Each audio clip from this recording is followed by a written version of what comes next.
Linda, bienvenida a aquella gente interesada en aprender matemática y bueno, lo que se ve en la necesidad de aprenderla también.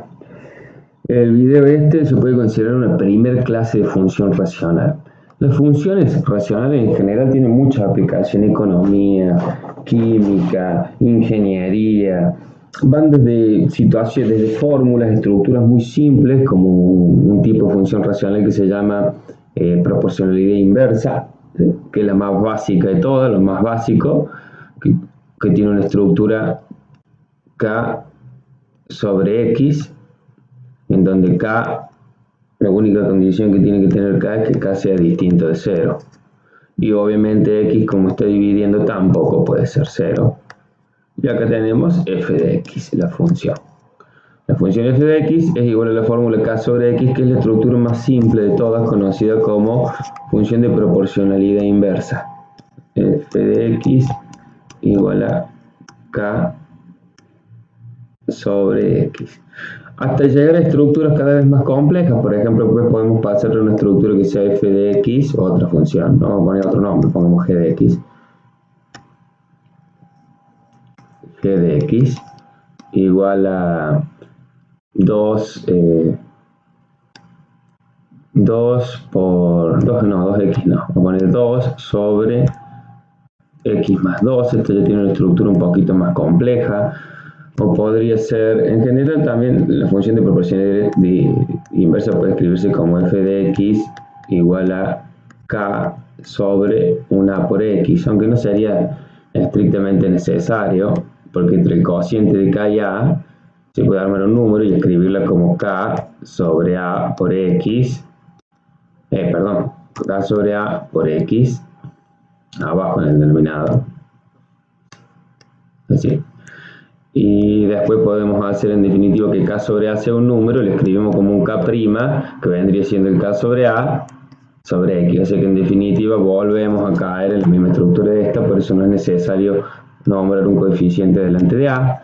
Hay estructuras más complejas como esa que escribe en g de x, y cada vez las podemos complejizar más hasta llegar a una estructura, por ejemplo, h de x, que sea igual a 3x más 5 sobre 7x menos 2, por ejemplo. Y en general podemos llegar a estructuras más complejas todavía, que sea un polinomio sobre un polinomio. Por ejemplo, h de x, y podemos tener, le pongo otro nombre, r de x, otra función, que tenga 5x al cuadrado menos 3 sobre 2x al cubo más 4. Y esto es un polinomio y esto es un polinomio. Lo más complejo a lo que podemos llegar como estructura de función racional es el cociente de dos polinomios. Lo importante entonces es que ya estamos viendo algo, que en todas tiene que haber por lo menos una x en el denominador, ¿sí? O lo que es lo mismo, una x de exponente negativo, porque si está en el denominador 1 sobre x, por ejemplo, puede considerarse como x a la menos 1. Es exactamente la misma. Bueno, vamos a estudiar esta estructura en este primer encuentro, este primer video, esta primera clase para conceptualizar funciones racionales. Prefiero partir de una situación, un problema. Supongamos que una persona, yo, Rubén, tiene que recorrer cierta cantidad de kilómetros, un trayecto de 630 kilómetros. Y siempre lo va a hacer, podría ser una especie de tren, un tren bala, un tren moderno. La cuestión es que siempre va a ir a una velocidad constante y tengo que recorrer siempre esta cantidad, 630 kilómetros. La velocidad constante a la que va a ir, según la velocidad constante a la que vaya, claramente va a ser el tiempo que tarda.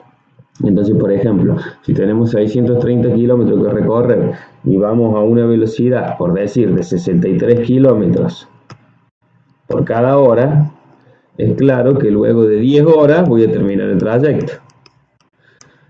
En cambio, si fuese al doble de velocidad, 126 kilómetros por cada hora, voy el doble de rápido y siempre a la misma velocidad constante, en vez de llevarme 10 horas, es claro que me va a llevar 5 horas. Y ahí me empiezo a dar cuenta que, fíjense, esto lo dupliqué, lo multipliqué por 2 y estas magnitudes se vieron divididas por 2. Siempre va a suceder eso porque estas magnitudes, que es el trayecto que tengo que recorrer siempre fijo y la velocidad constante en la que voy y el tiempo que me demora, si la velocidad constante la duplico, el tiempo que demoro va a ser la mitad. Si la velocidad constante la triplicara, el tiempo sería la tercera parte. Así, a medida que una magnitud aumenta, multiplicada por un escalar, la otra se ve dividida por ese mismo escalar. Con lo cual, concluimos que es una proporción inversa, la famosa proporción inversa, que es la forma más fácil de la función racional. Podemos hacer una tabla con los datos de ese problema. Recuerden que tenemos que recorrer siempre 630 kilómetros a una velocidad constante. Entonces podemos hacer, según la velocidad a la que vaya, por ejemplo, puedo poner acá, velocidad. Podría poner tiempo. Según el tiempo que demore en recorrer el trayecto en tren, voy a saber a qué velocidad constante fue. Entonces, por ejemplo, podría poner acá. Si el tren tardó, por decirlo un número, 6 horas. Vamos a poner 6 horas. 6 horas no me gusta, vamos a poner 9 horas. Tardó 9 horas el tren. Si el tren tardó 9 horas, ¿a qué velocidad tendría que haber ido constante para recorrer los 630 kilómetros? ¿Qué cuenta vamos a hacer? Vamos a tomar los 630 kilómetros, lo vamos a dividir en 9, que son horas, estos son kilómetros, y la respuesta va a ser kilómetros sobre horas. Entonces 630, en este caso, dividido en 9, me va a dar 70 de cociente y me va a sobrar 0. Entonces la velocidad a la que tengo que ir para recorrer los 630 kilómetros, si el tiempo que demore fueron 9 horas, tengo que viajar a 70 kilómetros por hora. Estos son horas. Me podría hacer una pregunta al revés también. Si la velocidad a la que viajé fueron, por ejemplo, por decir un número, 105 kilómetros por hora. ¿Cómo hago para saber cuánto fue el tiempo que amplié? Y bueno, si yo fui a una velocidad constante de 105 km por hora, tomo los 630 kilómetros, lo divido en los 105 km por hora, y lo que me va a dar va a ser el tiempo que demoro. En este caso, 630 dividido 105 me va a dar justo 6, y me va a sobrar 0.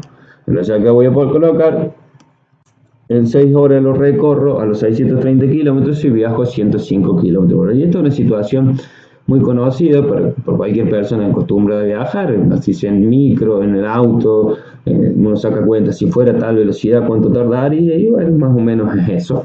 Podemos ir acá poniendo algunos otros números, referencias. Supongamos que pasaría si le demorara 7 horas. Si demorara 7 horas, vamos a hacer exactamente lo mismo, 630 sobre 7. Entonces fijémonos en las cuentas que vamos haciendo siempre. Hacemos 630 dividido 7 y me da acá la velocidad. Si hago 630 dividido 9, me da acá la velocidad a la que tendría que viajar. Si hago 630 dividido el 7, siguiendo esa lógica, voy a obtener lo que va ahí. Entonces haría 630 dividido en 7. Que 630 dividido en 7 me da 90. Entonces acá voy a poner 90. Y siempre voy a hacer esa cuenta, con lo cual ya puedo ir de la génesis de las cuentas que voy haciendo e ir elaborando una fórmula. Yo acá sé que 630 dividido 7, en este caso, me da 90, que es la velocidad a la que tengo que viajar. Con lo cual, fíjense, si yo este 7, ya lo había hecho ese 7. Si yo ese 7 lo paso multiplicando acá, multiplicamos un miembro por 7, este 9 lo paso multiplicando allá, este 7 lo paso multiplicando allá, siempre me va a quedar que 7 por la velocidad me da el recorrido total. En definitiva, me voy dando cuenta, este 7 son las horas, que es mi magnitud acá, en tiempo. Mientras que esto amarillo es la velocidad que voy obteniendo. Y acá, de vuelta, lo celestito es el tiempo. Con lo cual, si multiplico esto celeste por esto amarillo, siempre me va a dar el mismo número 630. Entonces ya puedo empezar a armar una fórmula. Para armar una fórmula de proporcionalidad inversa, una fórmula para que responda a una situación, una función, la fórmula nos permite después manipular la situación. Esa es la ventaja.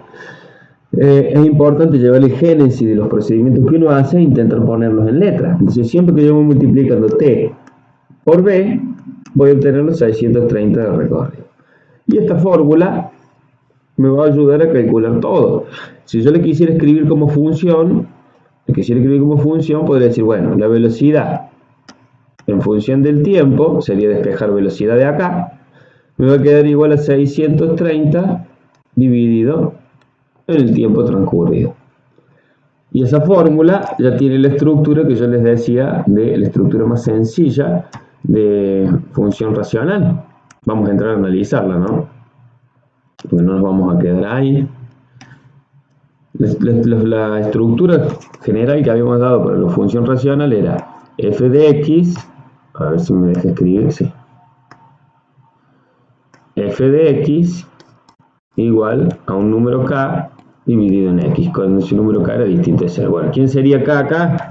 630, entonces claramente es una función racional y es de la más simple de todas, que es la conocida como proporcionalidad inversa. Entonces voy a escribir acá f de x igual a 630 sobre x.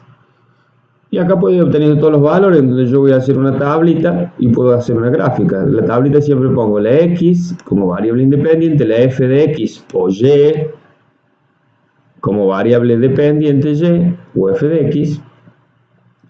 Y a medida que le voy dando valores a x, por ejemplo, 1 en x, que es el tiempo empleado, si tardo una hora tengo que viajar a la velocidad casi ridícula para un tren de veloz de 630 km por hora. En cambio, si acá pongo un 2, me va a dar 315, es decir, voy a tener que ir a la mitad de velocidad para cumplir el trayecto. Fíjense que si yo ahora multiplico x por y, siempre me va a dar 630. 1 por 630, 630. 2 por 315, 630. Y esa es la forma de conocer esta famosa 630, en este caso, que es la k, que es mi constante de proporcionalidad. ¿Cómo lo obtengo? Si yo multiplico dos magnitudes y siempre me da el mismo número constante, ese número va a ser el constante de proporcionalidad inversa que voy a utilizar en la fórmula para manipular toda la situación. Vamos a pensar algo muy particular. ¿Qué pasa si demoro 0 tiempo en recorrer los 630 kilómetros? ¿Hay posibilidad de que eso suceda? Es la pregunta. ¿Tiene sentido de que de un lugar al otro, si me separan 630 kilómetros de un lugar al otro, hasta acá hay 630 kilómetros, y me preguntan cuánto tardaste? 0 tiempo. Bueno, eso no tiene sentido, y bueno, tampoco tiene sentido la fórmula. De hecho, no tiene sentido darle el valor 0 a x, que figura como denominador de la fórmula. Ahora vamos a intentar hacer una gráfica de esta función, pero una gráfica razonada. El concepto de función racional nos va a llevar a pensar en dos ideas, la idea de asíntota y la idea de límite. No vamos a definir la idea de límite, sino que vamos a usar solo un poco de su notación y una idea intuitiva. Vamos a ver de qué se trataría. Yo quiero empezar, ¿no es cierto?, a diseñar, como les decía, un gráfico. Lo primero que voy a hacer va a ser acá poner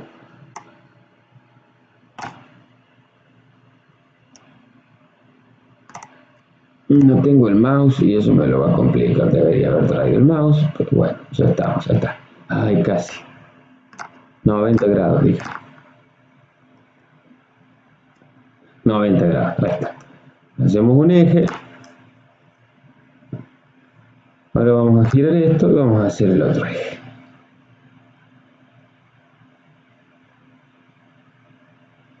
Vamos a hacer un sistema de coordenadas cartesianas rectangulares para realizar nuestro gráfico.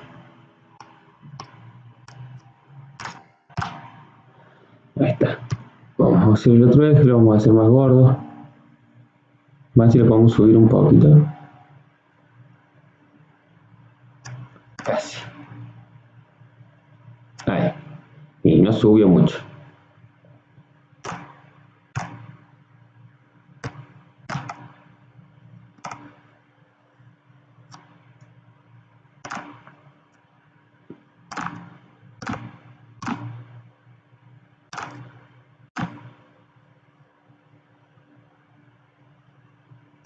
Ahí lo tenemos.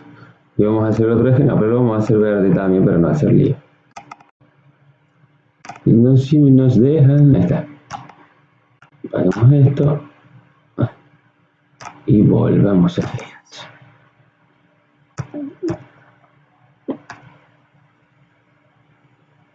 Y hagamos nuestro eje de abscisas. Bien, acabo de hacer un sistema de coordenadas cartesianas rectangulares para empezar a diseñar un gráfico de la función de proporcionalidad inversa, que es nuestra primera y más básica función racional. La función racional se caracteriza por tener x en el denominador, digámoslo así. Acá tenemos x, acá tenemos y, acá tenemos el origen. Después vamos a ver qué tipo de escala necesitamos para graficar esta situación. En nuestra situación teníamos ya algunos valores calculados. Teníamos una tablita en donde habíamos empezado a poner valores de x, valores de y, y ya sabemos que el 0, 0 no podía estar, pero que cuando x era 1 tendría que ser un 630, cuando x sea 2 tenía que ser un 315, cuando x sea 3 tenía que ser un 210, por ejemplo. Veamos algún valor un poquito más lejos, cuando x sea 6... El 6 tendría que ser 105. Cuando x sea 10, un número fácil, tendría que ser 63, porque 10 por 63 me da 630, y siempre sigo respetando la constante. Recuerden que todos estos valores los vamos obteniendo en la fórmula y igual a 630, que es la constante de proporcionalidad, sobre x. Si le ponemos 10 me va a dar 63, y bueno, ya hasta ahí estaríamos bastante bien. Le podemos poner una escala, como tenemos que representar desde el 63 hasta el 630, bastante larga la escala. Podría poner acá en la escala, por ejemplo, que acá sea 50, acá 100, acá 150 y así. Lo que vamos a hacer es acá, acuérdense que la escala que estoy usando en el eje vertical es de 50, así que acá voy a estar en 200, voy a poner algunos valores de referencia, nada más voy a anotar el 200, por ejemplo ahí,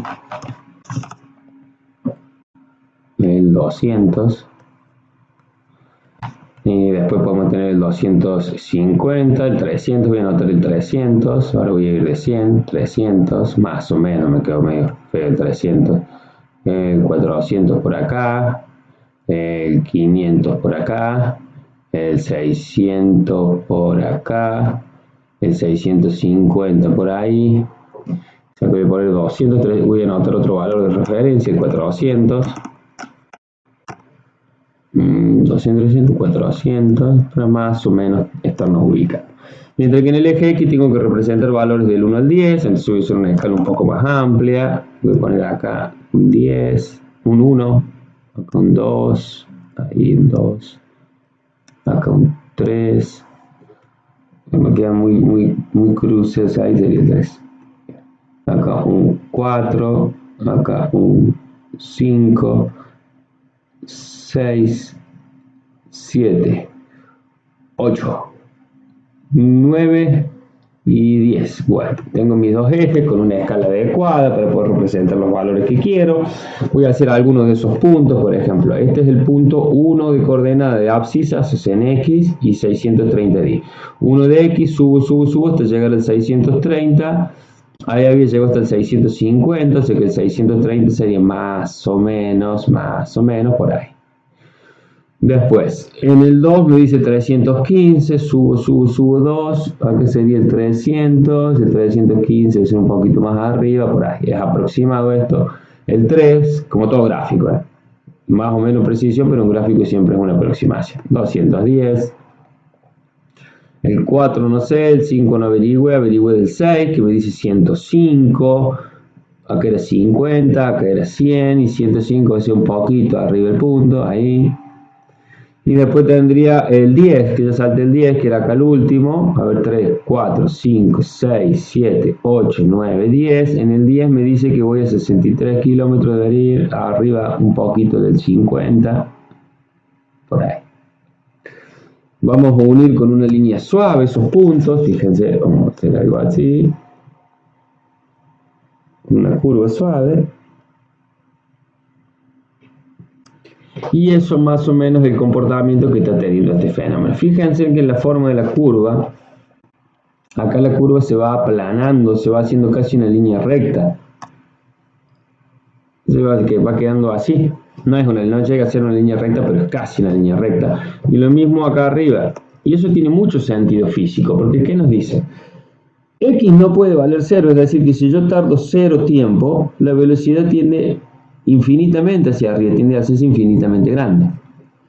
En cambio, si el tiempo se hace increíblemente grande, la velocidad tiene que acercarse siempre a cero, pero nunca llegar a ser cero, porque no tiene sentido un desplazamiento con velocidad cero. Entonces esta curva es como que se acerca al eje Y, se acerca al eje X, el eje de las abscisas, pero en definitiva no llega a tocarlo nunca. Lo que está sucediendo se suele describir con palabras, por ejemplo. Acá lo que estoy viendo es que si X se hace infinitamente grande, las imágenes Y, fíjense, lo voy a hacer acá. Esto es X. X cuando es ahí, tengo una imagen por ahí. Cuando X está ahí, tengo una imagen por ahí. Cuando X está ahí, tengo una imagen por ahí. Es decir, cuando X se va alejando, ¿a dónde están yendo las imágenes? Las imágenes, como verán acá, van bajando cada vez más. Y pasaron de acá, acá, acá, acá. Y van a seguir bajando hasta acercarse a cero, pero sin llegar a tocarlo el cero en definitiva. Eso lo vamos a describir así en matemáticas. Va a decir el límite para cuando X se hace infinitamente grande, positiva, se hace números infinitamente grandes, positivos. Puedes pensar, acá qué pasaría si pongo en X 630, yo lo hice grande, y acá me va a dar 1. ¿Y qué pasa si en X pongo 6300? Y acá me va a dar 0,1. Y así, a lo que me voy a ir acercando acá, después si pongo 63.000, me va a dar 0,01. Cada vez me acerco más al valor 0. Y eso, como lo digo, el límite para cuando x tiende a infinito de la función f de x, así se lee, el límite de la función f de x cuando x tiende a hacerse infinitamente grande positiva es igual a el valor 0. Y así se describe. La presencia de un límite como este, lo que me va a indicar de ahora en más, es si yo hago esta especulación aritmética y me doy cuenta que a medida que un valor de la variable independiente se hace muy, muy, muy grande, el valor de la variable dependiente se hace muy, muy, muy, muy, muy cercano a un número, voy a decir que ese número es el límite de la función. Acá estoy diciendo que el 0 es el límite de la función para cuando x se hace infinitamente grande, y además voy a concluir algo muy importante, que hay una asíntota horizontal al gráfico de la función. ¿Qué significa una asíntota horizontal al gráfico de la función? Primero tenemos que pensar que es una asíntota. Una asíntota lineal a una curva plana es una línea, una recta del mismo plano de la curva, a la cual la curva se acerca por alguno de sus extremos indefinidamente. La curva se tiene que acercar a esa línea indefinidamente. Y esa línea en este caso estaría acá. Esta es la línea asíntota horizontal a la cual la curva por alguno de sus extremos se acerca indefinidamente. En este caso, por este extremo. Una asíntota en general, entonces, una asíntota a una curva plana, como esta, una curva dibujada en el plano cartesiano, que es otra línea del mismo plano cartesiano, la línea recta del mismo plano cartesiano, a la cual la curva se acerca indefinidamente por alguno de sus extremos. También vamos a tener entonces con ese concepto acá otra asíntota, pero esta asíntota no va a ser horizontal, esta va a ser asíntota vertical. Por el momento, bueno, también podríamos decir que el límite va a justificar la asíntota vertical. Fíjense lo que pasa. Una asíntota vertical va a suceder cuando yo, al acercarme a un valor particular, acá me estoy acercando al valor 0 de x, la gráfica de la función se dispara hacia valores infinitamente grandes o podrían ser infinitamente negativos. Es decir, si cuando yo me acerco a un valor de x, los valores de y o de la función f de x se hacen infinitamente grandes. ¿Cómo lo puedo ver eso? Eso lo puedo especular aritméticamente, de que me acostumbre. Todo así. XY. ¿Y qué me doy cuenta? Me doy cuenta que en definitiva, si yo a x lo voy haciendo cada vez más chico, menor a la unidad, supónganse, si x es 1, y me da 630, ya un número muy grande. Si x es, por decirlo, un medio, o sea, la mitad de 1, un medio, acá ya me da 1260. Si x es un cuarto, acá me da 2520. Fíjense lo que va pasando con los valores de y. Obviamente puedo llegar a achicar x hasta valores ridículos, qué sé yo, 1 sobre 64, por ejemplo. Y 1 sobre 64, ya le voy a decir cuánto me queda, 630 dividido 1 sobre 64, me queda 40.320. Tendría que ir a 40.320 kilómetros por hora. Una locura.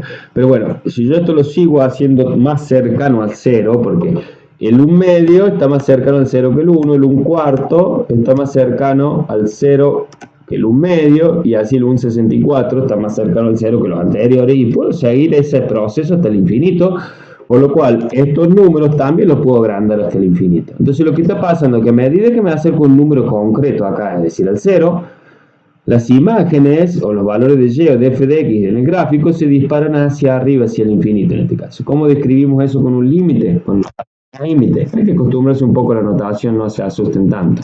Lo escribo así, digo, el límite. Para cuando x se acerca en un valor concreto, en este caso al 0, de la función f de x, hace que la función se vaya hacia valores infinitamente grandes. Y así lo describo. Esto es el límite de la función f para cuando x se aproxima al 0.